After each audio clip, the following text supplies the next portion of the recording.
बस लिहायचंय म्हणजे त्याच्यामध्ये BUS असा एक क्लू पण दिलाय तुम्हाला आता.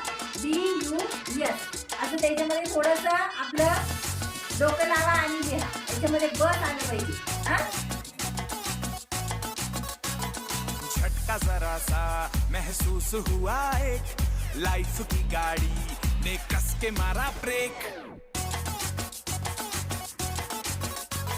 हो रहा है क्यों कंफ्यूज मेरे दिल, मशवरा मेरा तू आजमा के देख. यही उम्र है कर ले गलती से मिस्टेक, यही उम्र है कर ले गलती से मिस्टेक, यही उम्र है कर ले गलती से मिस्टेक, यही उम्र है कर ले गलती से मिस्टेक बेटा.